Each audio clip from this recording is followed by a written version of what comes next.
that thinks he's fly, also known as a buster, always talking about what he wants and just sits on his progress.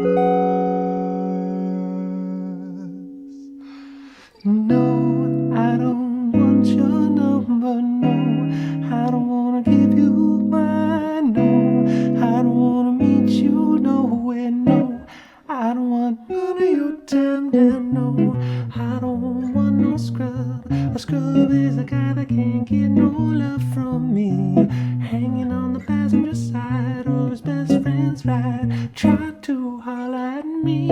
I don't want no scrub. A scrub is a guy that can't get no love from me, hanging on the passenger side of his best friend's ride, trying to holler at me. I'm going to show you how to do this walking bass line arrangement of the song No Scrubs by TLC. And maybe you just want to learn the exact No Scrubs chords guitar part from the recording. Well, we're going to go over that first, just precisely what is on the record and how to play that. Then I'm going to explain the theory of the chords. And after that, I'm going to show you how I went about creating this walking bass line version arrangement of the chord changes that you just heard in the intro.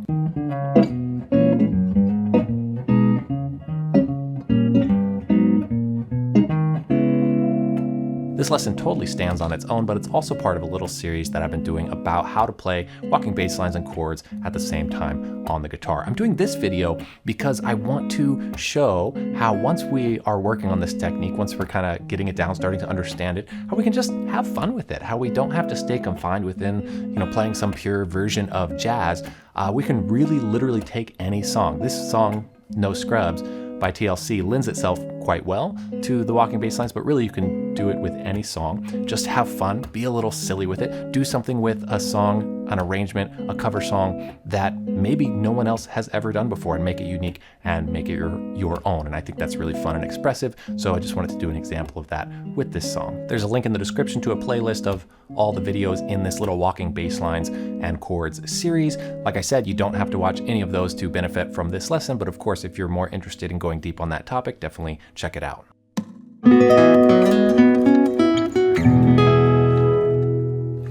I'm Jared Borkowski from SoundGuitarLessons.com. On this channel, I teach on a wide variety of topics, and I talk a lot about music theory and mapping out the fretboard and making guitar arrangements and all kinds of things. If you're new here, welcome. Please subscribe and hit the bell. Okay, so here's exactly the guitar part from the recording. Okay, so D minor 7, A minor triad, E7, back to the A minor triad, okay? In the recording, it's actually this D flat minor 7 or C sharp minor 7, and then this G sharp minor triad, and then I played this, which is, I don't recommend at all, but that's the closest you can do in standard tuning. So I did that just in the intro arrangement. Okay, let's talk about the music theory of this chord progression just really quickly. We're just gonna keep this simple and just label each chord according to where it sits in an actual key. The big giveaway is that we have a dominant 7th chord. We have this D sharp dominant 7 or E dominant 7 if you're playing it in that half step up. That's the 5 chord of the key. And so then therefore the actual minor key that it is in is this G sharp minor. So therefore the first chord we would label as the 4 chord of the key, the minor 4 chord of G sharp minor. So it's 4 chord, 1 chord, 5 chord, 1 chord. That's relevant for bass lines because it kind of tells us what other notes might be around it. So you'll see that in a second. So that's all I wanted to say for this. 4 chord, 1 chord, 5 chord, 1 chord in a minor key, whether you're thinking in G sharp minor or A minor half step up. Okay, now to get into the walking bass line, let's just talk about what chord shapes we're going to use because we're going to play the bass line and the chords at the same time. So I'm going to keep this minor 7 chord shape for the first chord of the progression. Instead of this triad chord shape where the pinky is down, I'm going to lift that off and include this 4th string note, barring. You don't have to bar, but I pretty much bar that every time. Now it's a minor 7 chord, which is going to sound great and just be easier to play. And then this dominant 7th chord, I'm just taking out the 5 of the chord, make it way easier to play. So it's going to be the root, 3rd, flat 7, and root again.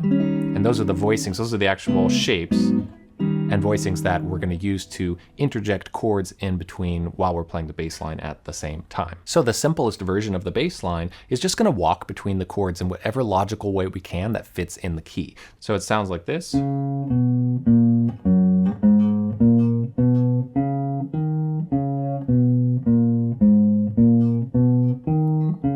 And lands again, okay? Now for that first version of the walking bass line, just this simple version, I'm just gonna add a chord. I usually like to do it on the upbeat of landing on the chord. So play the bass and then the chord right after that, nice and short. I'm gonna do that with all of these. As soon as I play the bass note, where that chord lands on beat 1 of each measure, I'm just gonna go bass, chord, upper part of the chord. So.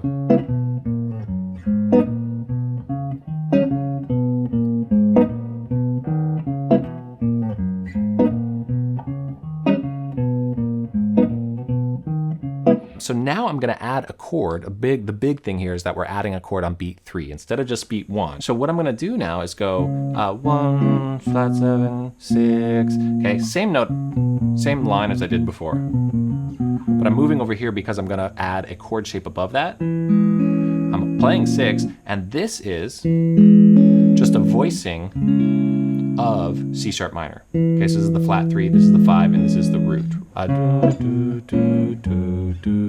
Okay, same bass line, just added a chord in, okay?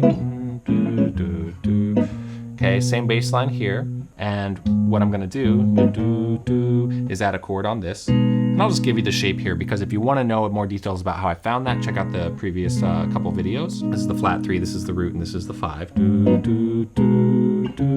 Okay, here is the dominant 7th chord. Now I'm going to change the bass line. Instead of going do, do, do, do, do, because I want a chord on this note, I'm going to go 1, flat 7, 5, and then play this chord shape, which you could think of as the 5 of that chord, the major third of that chord, and the flat 7 of that chord. So 1, flat 7, 5, 3, and then back to the next chord. So do, do, do, do. The walk back to the first chord is quite simple because we're just going to do this and use that same voicing again that we did and keep the bass line the same as it was before. Okay, so let's hear that whole thing repeating.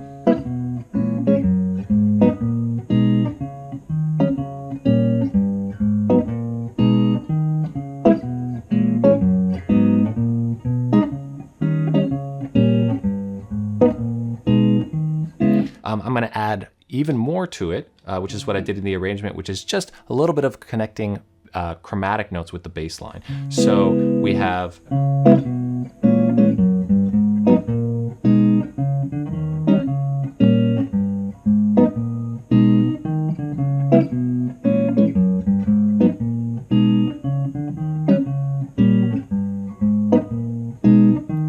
so I don't even know if I did this one when I played it earlier, but those are the options if we just kind of repeat it to practice them.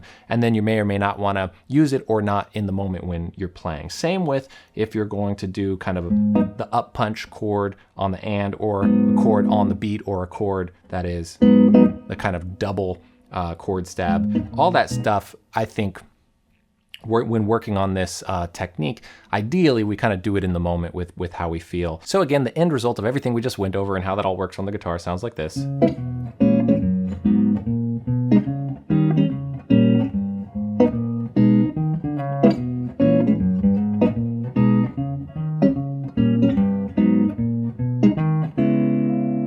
If you want to do this on other songs, but you don't know always what chord shapes to use, definitely grab my free PDF booklet called Any Jazz Chord. It's just an awesome little method that I've been teaching for a long time. I put it into a PDF for how to interpret literally any jazz chord with just as few as 8 shapes, and then a few options for each chord as well. So if you ever come across, knowing that you need a certain chord and you're playing with this stuff or really playing with anything, that gives you everything you need for finding some version of some chord, a version of some chord that sounds great, of any chord that you can play on the guitar with pretty simple, pretty easy, movable chord shapes. So you can get that in the description. There's a link there to download it totally free. So I really want you to try this out on some song that is maybe unlikely to throw a walking bass line on. So my question for you is, what song is that going to be? Put it in the comments. Maybe it's one you've been playing for a long time, or you know how to a few chords on it, or a new song you've been wanting to learn and think, that'd be fun to do a really unique kind of interesting walking bass line arrangement of it. Put that in the comments. What song are you going to work on with a walking bass line that is maybe not just a typical jazz standard? I mean, work with jazz tunes on this as well, but I'm curious, what cover song might you do? Choose like a Beatles song or a Neil Young song or whatever. So let me know. If you write it down, it's more likely that we do it. I know for myself that's true. If I write something down, next time I'm playing guitar, I'm kind of like, oh yeah, I had kind of slightly committed to that. Let me play around with this. So let me know. I put out a new video every week, a new lesson. Next week is going to be really cool. I'm going to do a tutorial on the song Slow Dancing in a Burning Room by John Mayer. I'm going to put my spin on it for how to work on something like that and understand the theory of it and understand how to kind of manipulate our practicing all over the fretboard with something so cool sounding like that song, but in a way so we can understand it deeply and not just have our hands play it and not know what's going on. So that's usually kind of my thing. So what I'm going to do next week with that song. Hope to see you there. Thank you so much. Take care and happy practicing.